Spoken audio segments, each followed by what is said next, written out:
Danes torej pri Svetopisemski družbi beremo 15. besedilo iz kampanje Berem besedo in to je celotno 11. poglavje Janezovega evangelija, ki govori o Lazarjevi smrti, o tem, kako je Jezus prišel k njemu in kako ga je obudil od mrtvih in kako so Judje, farizeji, potem se sklicali zbor in se posvetovali, da ga umorijo. Tako da, Matjaž, bi te prosil, da nam majčkeno poveš več, kaj govori ta odlomek. Ja, dajmo skupaj razmišljati, ker Božja beseda nas nagovarja in moč Božje besede je ravno to, da v ljudeh, ki verujejo, Božja beseda deluje in Bog, Janez sam nam pravi, da je v nas maziljenje, ki nam, se pravi Sveti Duh, ki nam dejansko daje od znotraj spoznati Božjo besedo, moč Božje besede. To kar rabimo, ker druge je seveda Božja beseda predstavljena kot kruh, ki nas hrani. In Sveti Duh naredi, da to, kar preberemo en odlomek iz knjige, se pravi črke na papirju, da to rata nekaj živega, da to rata nekaj, ki nas nahrani, ki nas ojača, ki nas okrepča. Zdaj, kaj je v tem odlomku, tle, kot smo rekli, ja, je tle Lazar, tole vstajenje Lazarja in potem vse te stvari okrog tega, to v bistvu je tle bogatstvo enih stvari, bi lahko govorili. Verjetno na začetku dobro, da povemo, da je to 7. znamenje v Janezovem evangeliju. Vemo, da Janez je napisal svoj evangelij tako kot 2 knjigi. Knjiga znamen, pa potem knjiga pogovora. 7 znamenj, se pravi takih posebnih, velikih čudežev, ki jih Jezus naredi, ki jih je Janez posebej izbral z nekim uvidom, prav zato, ker ta znamenja kažejo, kdo je on. In načeloma jih je manj kot ostalih v sinoptikih. Ja, je veliko več čudežev, tako. Janez je pa na teh 7 osredotočen in zdaj to je 7. čudež. In to je kronski čudež. In seveda zato tudi ni čuden, kakšen je ta čudež. Tukaj se Jezus, kot smo zvedeli v prologu na začetku Janezovega evangelija, v prvem berilu, ko smo brali teh 30 odlomkov, je Božja beseda, človečena Božja beseda. Zdaj vidimo, da ta Božja beseda po vseh teh znamenjih deluje dejansko kot beseda tistega enega živega Boga stvarnika, ki spremeni vodo v vino, ki ozdravlja, ki pomnoži kruh in vse te stvari. Ampak zdaj se pa pride do ključnega soočenja, zdaj pa pride do soočenja s temeljnim našim problemom, ki ga imamo vsi, in to je smrt. To je to, da mi ljudje, vsi imamo to mejo postavljeno. Death in taxes. Ja. Vsi imamo postavljeno to mejo, če nič drugega, tudi če nam vse ostalo dobro gre v življenju, tudi če nam super štima vse, je pa to meja, ki nam je pa, čez katero pa ne moremo. In tle se pa zdaj postavi čist konkretno to soočenje. Je pa zanimivo spet, kako Janez s kakšnim takim preprostim realizmom opisuje. Meni je to zanimivo, kakšni detajli so noter. Recimo to, da se Jezus razjoka. To je zelo ganljiv, pa tudi močen, recimo, detajl. To nekako govori, da je bil Jezus v duhu pretresen in se vznemiril. In to celo večkrat ponovi. Ja, tukaj.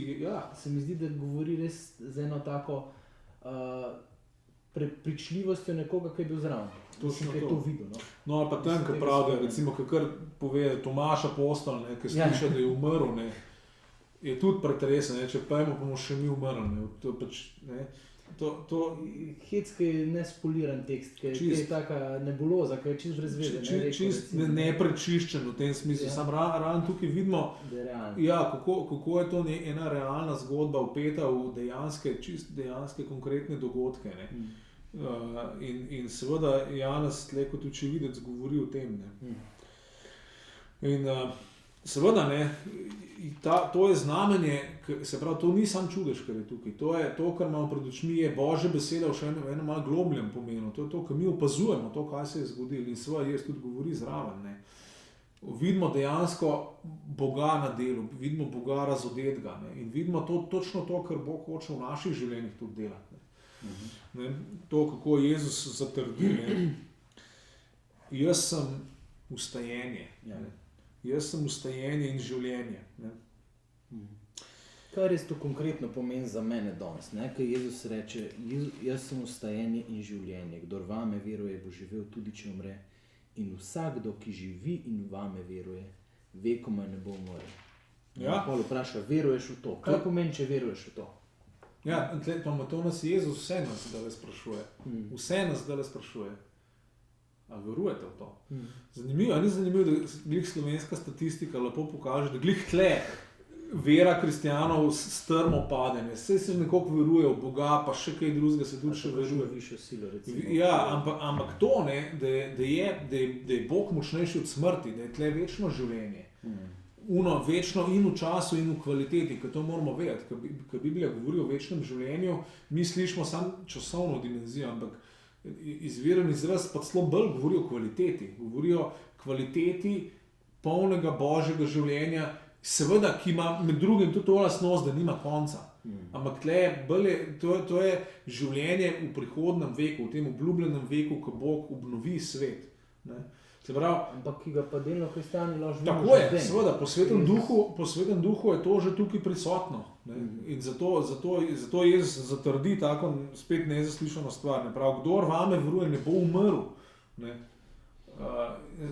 Kako je to možno? Seveda, tako da je to življenje je že zdaj v tem, ki veruje v Jezusa, ki ga sprejema, ki ga posluša, ki se poveže z njim, ker rata njegov učenc, v človeku takem, je že to božje življenje, ki ne more imeti konca, ker Bog nima konca. Tukaj gre za kvaliteto življenja, božanskega, ki je v bistvu življenje Svete Trojice, bi lahko rekel.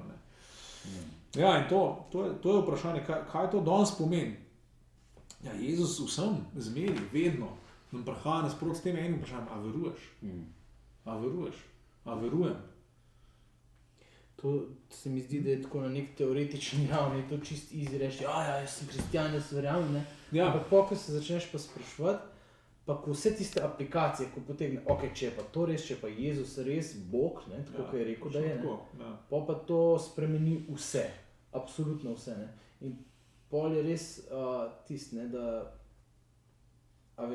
da je on tisti glavni v tvojem življenju, ki mu recimo podrediš vse in se mu prepustiš svoj volan, ki veš, da on boljš ve kot ti, kaj početi in kam je tam in te bo vodil. Zaupaš. Gotovo. Če je to tako, potem čist nič ni več tako, kot je bilo prej. Pol je cel svet totalno drugačen. En kamen ni puščen na kamnu. Če je to tako, da Jezus je vstajenje, da tle je vstajenje od mrtvih, da je tle življenje, ki nima več omejitve, potem so vse stvari na svetu drugačne, kot se nam zdijo. Vse lahko tle moramo reči, ta veruješ, ta beseda pomeni tudi zaupaš, da bomo razumeli bolj osebno. Ne gre samo za vero, nek mentalni pristank na neke verske resnice. Tle sploh ne gre. Jaz pravim, a zaupaš? A si pripravljen se zanesti na tole, name? A si se pripravljen nasloniti? Danes tle, A si se pripravljen z vsem, kar si nasloniti name, na to, kar jaz zdajle pravim tle, da sem, in na to, kar me zdajle demonstriral, seveda. Ker on tudi pa reče, če boš verjela, boš videla. In ona tudi vidimo v tem momentu, ko grob odpirajo, tole ne bo dobro, to pa zdaj ne bo šlo, prav, ne, boš videla Božje dela. Deva sem še tole zaključiti, kako je bila ta opozicija te judovskega establishmenta, kako se je na to res odzvala, ker so videli, da jim v bistvu ta njegova popularnost in to, kar dela, pa piše tle, je ful zanimivo. Kaj naj storimo, ta človek nam reč dela veliko znamen, če ga pustimo kar tako, meni je zanimivo tako, kar tako, bodo vsi verovali vanj. Prišli bojo Rimljani in nam vzeli sveti kraj in narod, se pravi ta tempelj in vse privilegije, ki jih imamo in tisto mero samostojnosti, ki se je omeni. Ki so z veliko težavo nekoliko vzdrževali. Zdaj pa tle prišel en, ki ogroža vse to, ki vse to postavlja pod vprašaj, ki se pač ne ukvarja s politiko in se z Rimljani ne pogaja. Čeprav je res, da je Jezus imel Rimljane veliko rajš kot farizeji, to spet hecam. Osebno, imamo zgodbo za zgodbo, vidimo, kako je on usmiljen do okupatorjev v bistvu. In kako tudi oni v bistvu doživijo res Boga na način, ki je totalno nepričakovan. Ne. To je del tega, ne, če je res se na svetu zabliskalo to življenje in to je v osebi Jezusa, ne, potem so vse stvari drugačne, kot izgledajo. Ne.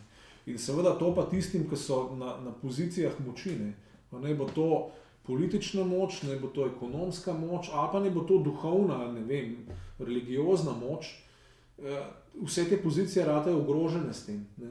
Seveda so vsi ljudje na vseh teh pozicijah so poklicani, da poslušajo, da tudi oni verujejo, ne.